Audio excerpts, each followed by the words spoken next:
Did you know that less than 15% of the books published each year by traditional publishers are by people of color? Well, on Girls Talk Books, we uncover the truth about diversity in the publishing industry and celebrate the authors and industry trailblazers who are changing the game, sharing their wisdom, and inspiring the next generation of storytellers. If you are an aspiring author, a publishing professional, or just someone who loves the power of a great story, this is the podcast for you. So grab your notebook, your favorite drink, and get ready to celebrate the power of representation in publishing. This is Girls Talk Books, where your voice matters. Let's go.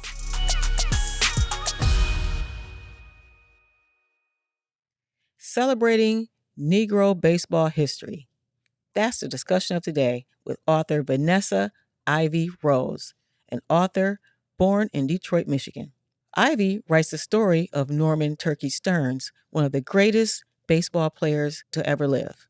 According to baseball statistics and 4 Hall of Fame inductions, he is one of the all-time greats. Yet many people have never heard his name. In this sports biography and memoir fusion, Vanessa gives a play-by-play. Written as a conversation with Turkey, she details what makes her grandfather an unforgettable legend both on and off the field. Let's welcome Vanessa Ivy Rose. All right, Vanessa, thank you for joining us today on Girls Talk Books. Thank you for having me. It's so good to see you again. Yes. So I saw you in Battle Creek when you did a presentation for Willard Library. And I used to be a reporter there, so I was always visiting the authors, any author who came. So even though I'm in Kalamazoo, I always support, and I just had to get there to hear your story about your grandfather. And the funny part is, my stepfather's name is Turkey. So I had never really known my own is like their name that stuck with them.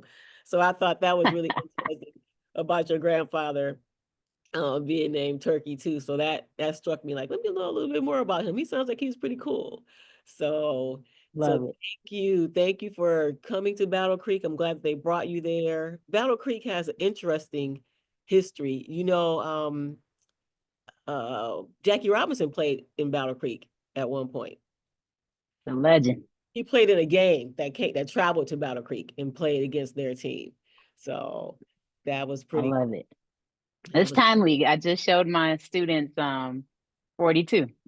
So they had never seen it, which was shocking to me, but I keep having to remind myself they're only 15 and 16. And so, the movie is a little bit older, and I mentioned it when we were talking about historical literature and how a movie can also be a text. And we were analyzing the trailer, and I said, "Well, by the way, has anyone ever seen this?" And out of my 4 classes, only about 3 or 4 hands went up. And so I said, I have to change that. And so I have never seen them more locked in and focused. They were so grateful for the opportunity to watch that, and they learned a lot about baseball. I realized my kids don't know baseball at all. They're asking me about pop-ups and strikes and balls and everything else. So they're like, I learned a lot about this game as well. So it was beautiful to see them have that transformational experience to really appreciate, on whose shoulders they stand. That's awesome. Well, we're going to get more into it. So, but before we start, something we love to do with our authors is to ask, what books did you like reading as a child? What resonated with you? I loved a lot of books, but the first one that comes to mind is actually based off of the comic strip Calvin and Hobbes. And so there were these books that they had that were kind of like a series. I mean, it wasn't a singular story all the way through that was connected, but mainly based off of just random comic strips and different stories. And I really loved to read the Sunday newspaper. I know that's a lost art now of like actually going out to the driveway and getting the newspaper. And I would give my dad a certain section, give my mom a certain section, and then I would read the comics, and I fell in love with those characters. So once I learned they had the bigger extended volumes of, all of the combined comics, I just loved it so much for the creativity.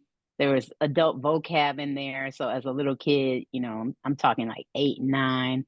I was reading that vocab. What does this word mean? Then one run to the dictionary, figure out the word, come back, and then read the comic again. So it taught me a lot about, friendship and creativity and imagination, because Calvin's Tiger Hobbs was his best friend, but he was also imaginary. Or to some extent, I mean, he was real to him, but no one else could see him.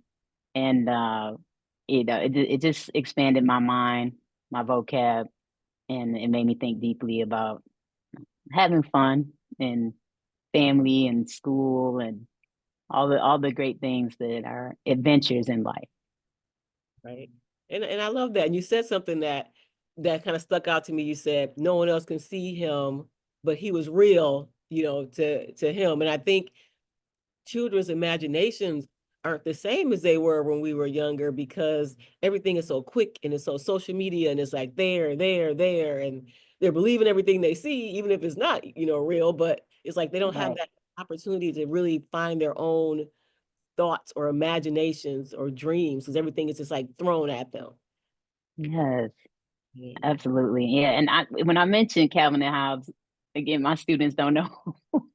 They're like, comic strip. I mean, they barely know Charlie Brown and Peanuts. I had to bring that back to teach them a little bit more about that too as well. And I was actually teaching about how Franklin being the first Black character within Peanuts was monumental because of Dr. King's impact on the author Charles Schultz, who said, you know what, maybe I should introduce a Black character within this comic strip for representation, after a fan had written in and asked for that. So I was like tied to Dr. King's legacy too, as well.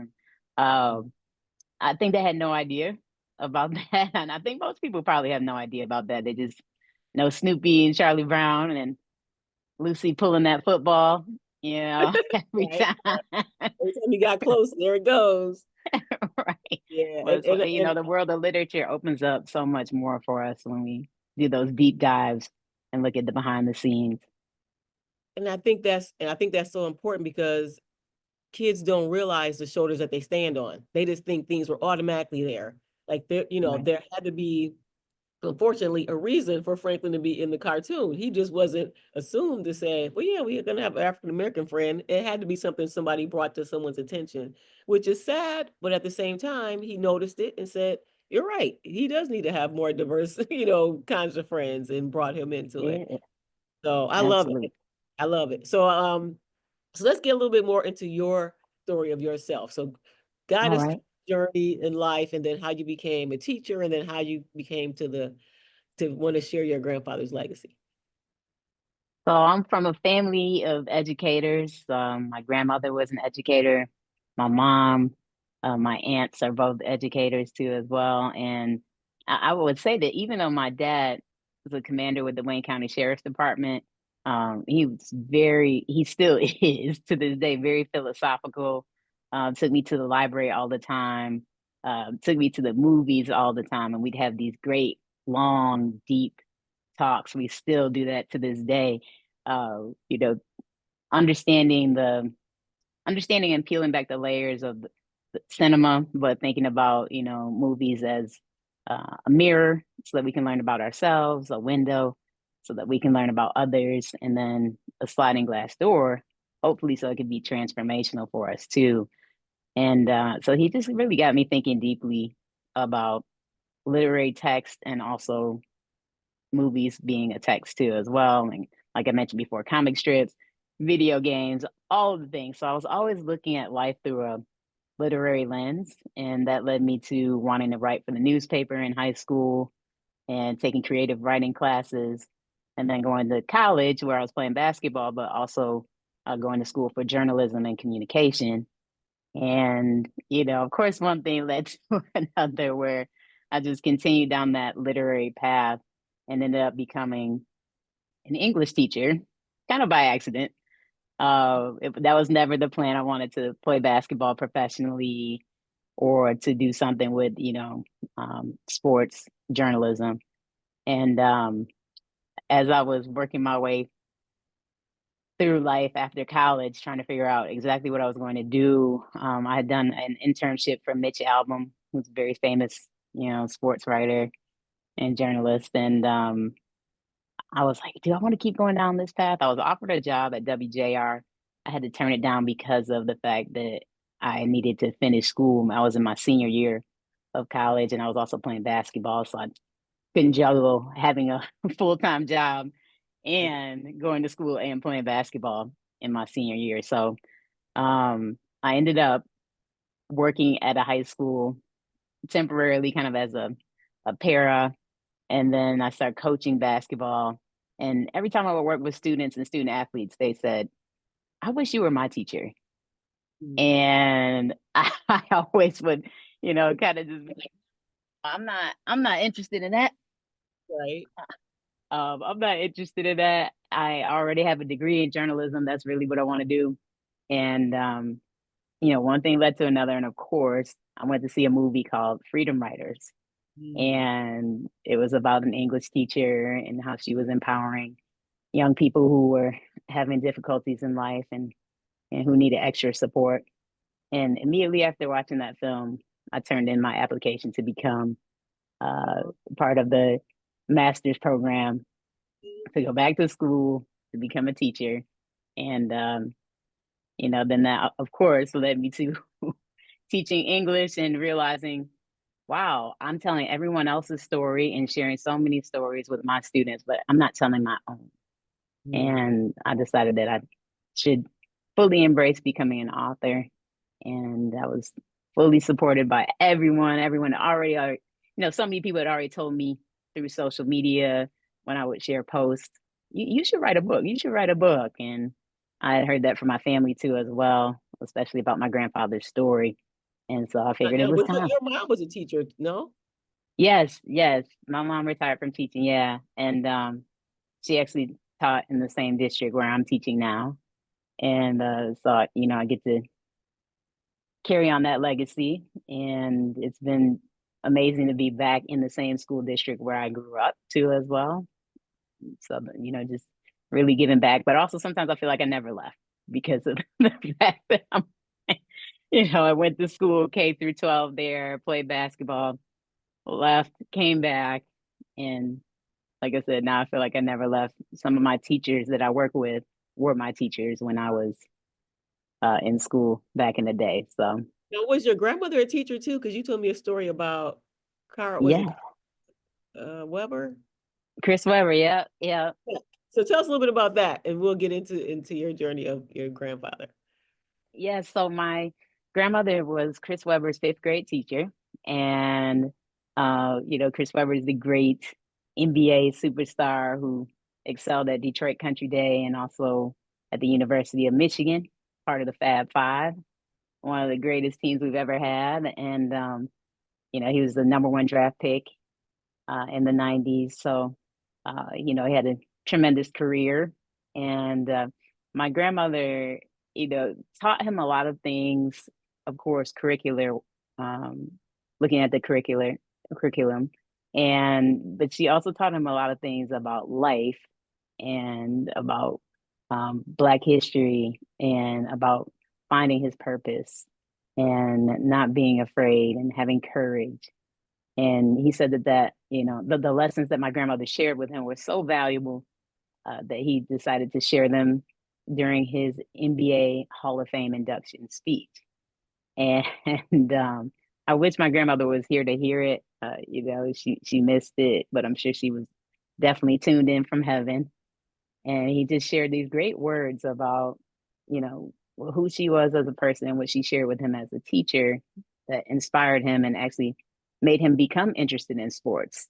His first interest was not actually in basketball. His first introduction to understanding the greatness of sports was through my grandmother's conversations with him about Black history in the Negro Leagues and talking about Jackie Robinson, as you mentioned earlier, and talking about Turkey Stearnes, who was her husband.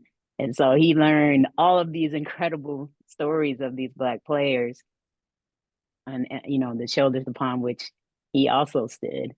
And that inspired him to become more interested in sports and to think about if he could have a career, within the realm of the NBA.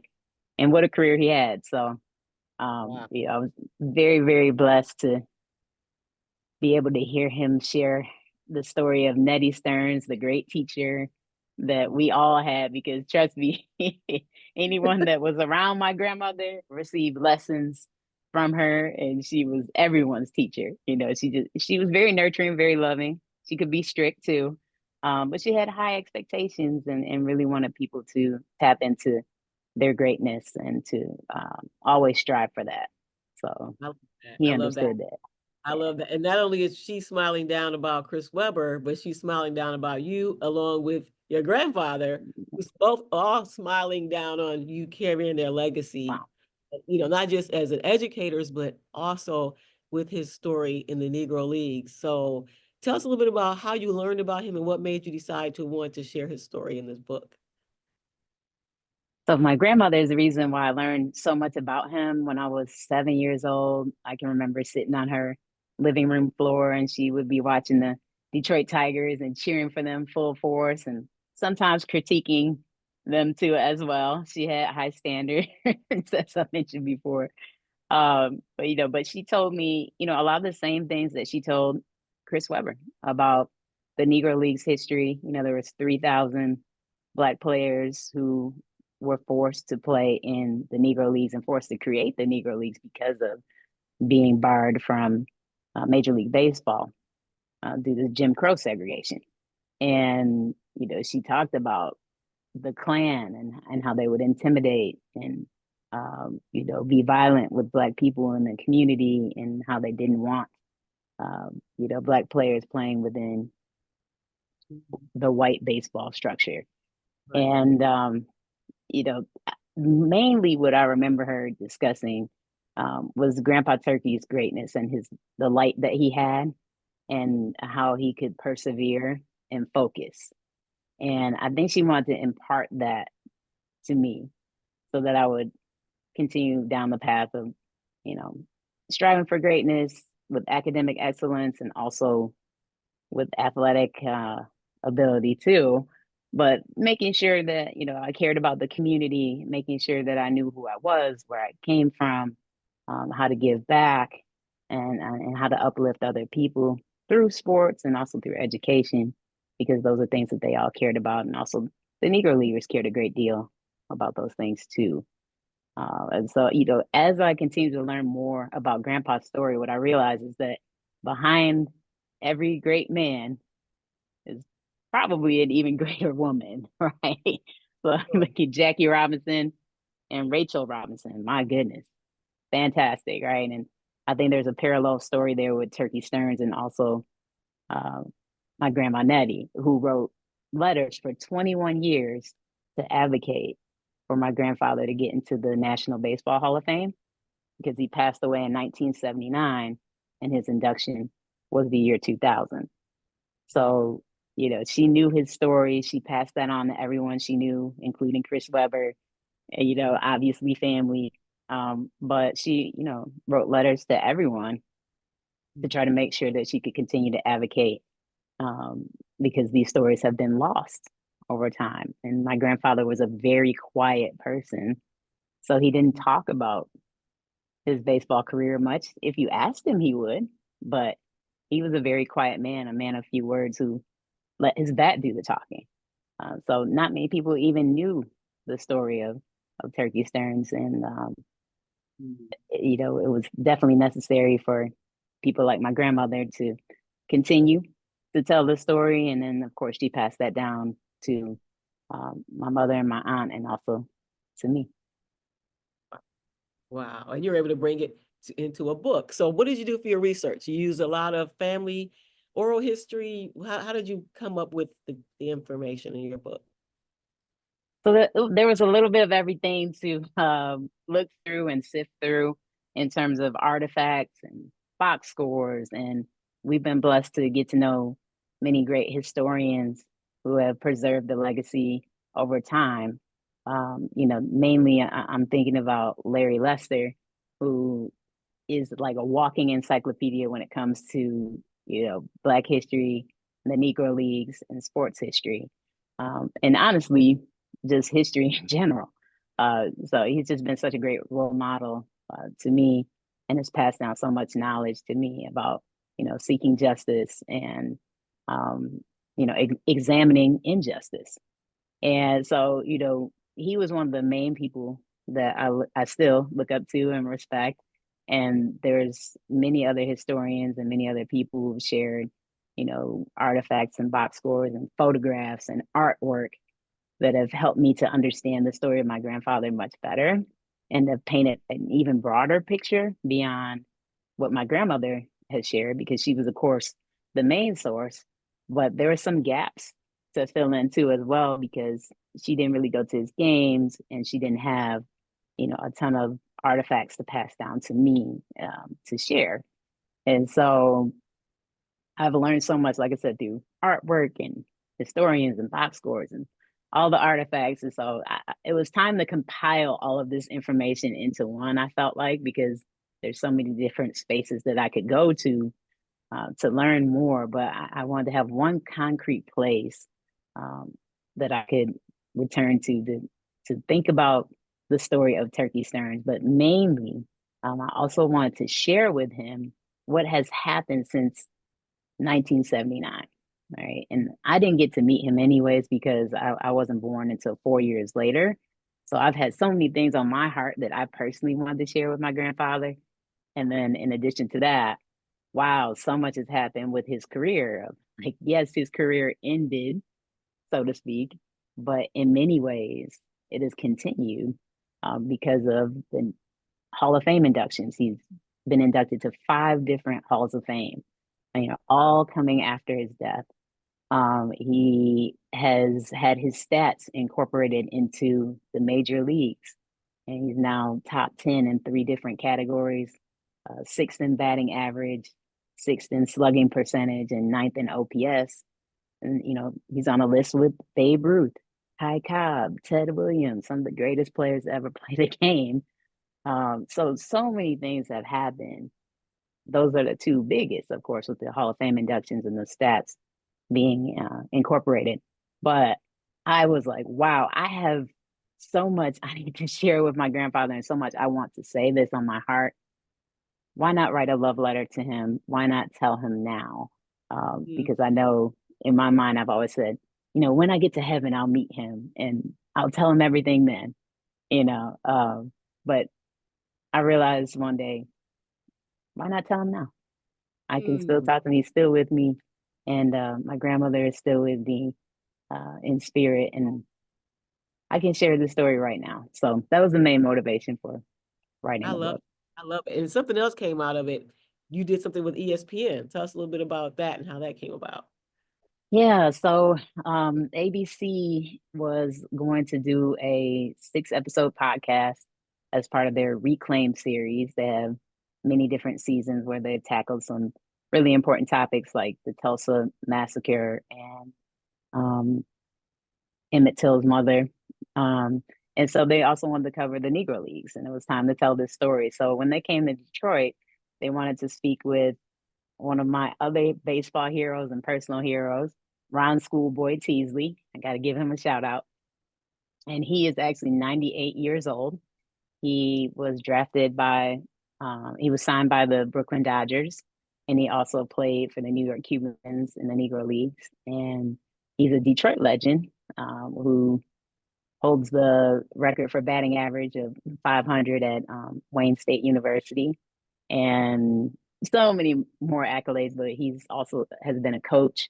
So I call him Coach Teasley because he won 15 championships with Detroit Northwestern High School. So he's done so many things in his lifetime that I feel like he's lived the life of 4 different people all rolled into one.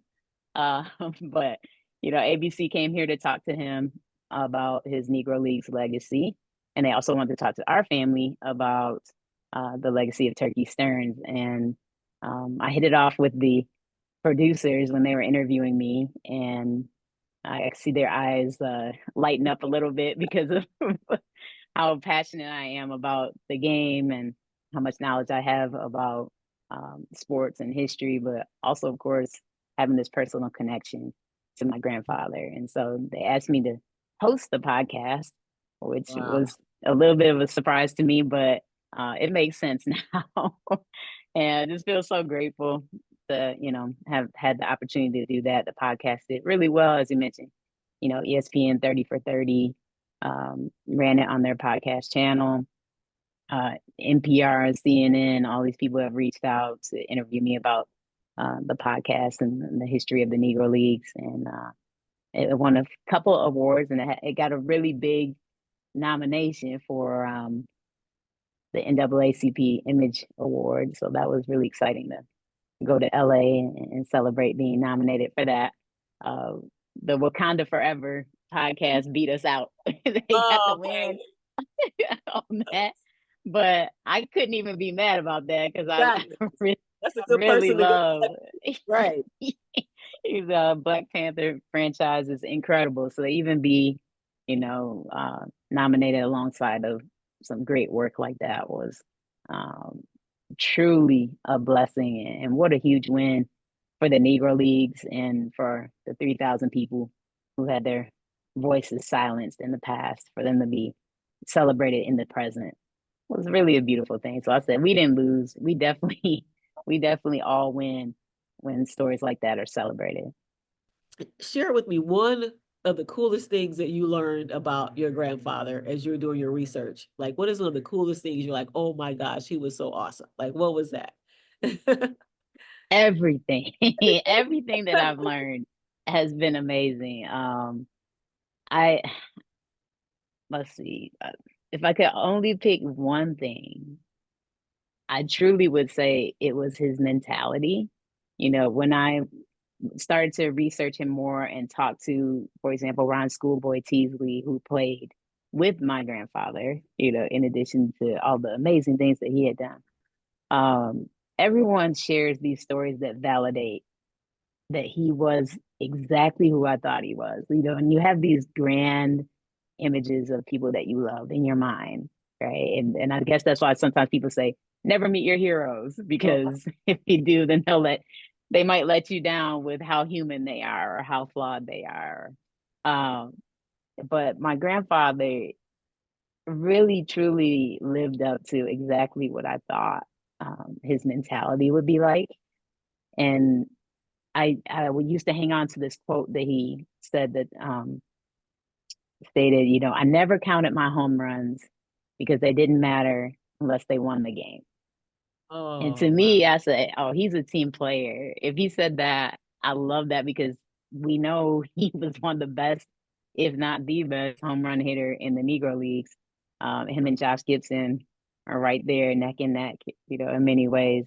And so I was like, if he hit that many home runs and he won 7 batting titles, and people talk about how, he hit the ball over 400 feet and he hit it so far it went into somebody's kitchen and all these great things, right? I'm like, so he didn't care. I mean, obviously he cared, but the fact that he didn't boast or brag and celebrate that as it's all about me, me, me. The fact that he was like, I'm doing my absolute best so that I can help all of us, that spoke to my heart so much, because it let me know it's not just about what's on the field, what's happening on the field. That must mean that he also cares about the community and wanting to uplift them too. And he was playing for them just as much as he was playing for himself and his teammates and the manager and so on and so forth, right? And so every time I learned something new about my grandfather, when I heard his voice for the first time on a recording, when I talked to a teammate that had played with him, when I learned things from historians, it always validated the same thing about that team mentality, and that it takes all of us, to make this world great. So that's really what I truly hold on to, even more than the stats, than the Hall of Fame inductions, than anything that, is very tangible. It's like, how can you put a price on truly loving the community and representing in a way that says, hey, I am who I am because of who we all are. I love that. Love that. And I love the picture that Kadir Nelson has on the book that he had. And you said it was your grandfather's image was used like as inspiration for that. So I mean, maybe one day, Kadir, you can get together with him and write a book about your grandfather called The Baseball in the Kitchen Window or something, something Yeah. cool. There we go. I like that. A nice little children's book, and the ball goes different places and is impacting people as it's going through the community. I can see something like that. Pretty cool. See, you Yeah. already have the vision. I love it because I think, to have little kids, because your book is good for like little older kids and young, Yes. but to have a children's book to share that legacy, I think is so important, because we can never start early enough teaching kids about the history. Never start early enough. So thank you for So what you true. do. And before we go, we love to do our famous thing, the Once Upon a Time story that we have all our authors read. So tell us your Once Upon a Time story. All right. Like I said, you gave me some homework. I had to make sure I dug deep on this one. Let's see. Okay. Once upon a time, there was a little girl who dreamt of meeting her grandfather. One day, she realized that even though her grandpa was in heaven, heaven was also inside her. Because of that, she started living her life like it was golden. After all, her grandmother had given her precious knowledge and wisdom that would last a million lifetimes. Because of that, she began to uncover more hidden gems about her grandfather over time, until finally she had the courage to write a love letter to her grandfather in the form of a book where they could be together, inseparable, within sacred pages crafted with love. Oh my gosh, I love that. I love that. I'm gonna cry. Oh, I it mean, because, definitely hit as me. as writers, we bring words to life. We bring stories to life. And for you to bring your grandfather to life in that way through this book, that's like the biggest gift, a child could ever give to a parent, a grandparent, and to the family. Wow. I mean, this is something you're giving to the family, that now they have that to hold on to and say, this is who we are, and this is where we came from. And once you have that, I mean, hey, that's gold. That's golden. Oh, that's Even this life golden. is golden, for sure. For sure. Well, I Thank want to you. thank you for this time. Thank you for your amazing interview and the things that you're doing in their grandfather's legacy. I know there's many more amazing things to come. I'll be cheering you on if if that show comes out with a movie with an Oscar, whatever is gonna Hey, be. I'll be there, you cheering two you on. manifesting it. I like it. Telling you, I can feel it. And people like, with the eight, was it 866 or 688? I mix it up. The women Yes. that Tyler Perkins did the movie on. I mean, those stories, hidden figures, like those stories, Mm-hmm. the stories behind these people, are so Yes. people, and they're so needed, especially right now.